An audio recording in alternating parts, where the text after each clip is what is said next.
Ronaldo la weydiiyey waxa ay muslimiin ku taageersan ka waran haddaan ogaabin kuwaas inay taageerayaan maba cayaareen bi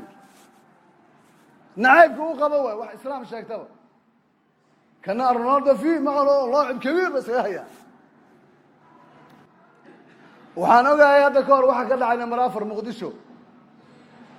nin baa Chelsea taageeri jiray nin kalena qolo kale u taageerayo kooxahan Ingiriiska kamid ah taageeradooduna waxay gaadhay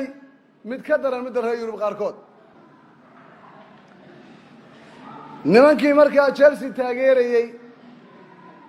ayaa guuleystay aad buu u dabaaldegay marka number 4 waxay ku daawanayaan meelahan la oran jiray magacyo leeyahay PlayStation in la yiraahdo malaynaya mid marka aad u carooday baa kii toorey ku dhuftay kooxdiisa nin laga raayay ayaa kan wuxuu ku dhuftay toorey waa mas'ala Muqdisho ka dhacday oo dadkii joogay aan la kulmay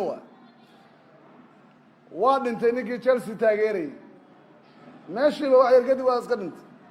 aabii baa loo sheegay wiilkaaga waa la dilay isagoo ciyaarta ku mashquulsan baa la dilay hal la dilay isagoo Chelsea taageeray ma la dilay wiil ha geeri sharaf loo dhintay wiil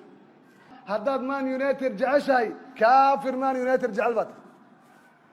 haddaad Liverpool jeceshahay kaafir Liverpool waa magaalahan dib male laakiin maxay tahay hadda waa koox Man City iyo Man United waa magaalooyin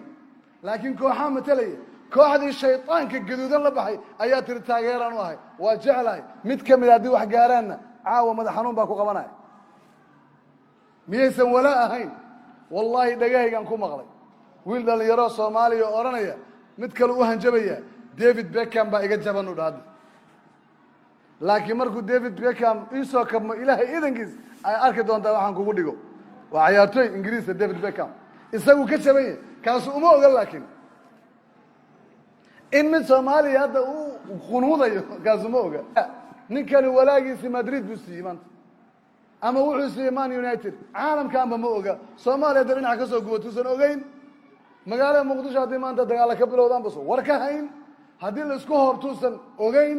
maxaa u maqan waxa kaliya bari ciyaar dhici doonto ku maqan waxa ka dhacaysa garoon Liverpool ku yaal yaa isku haysta Baden qolida Jarmala iyo waxa haysta Liverpool ciyaartaas ciyaar culus waa meel bay ugu qoran tahay waa ku taxan yahay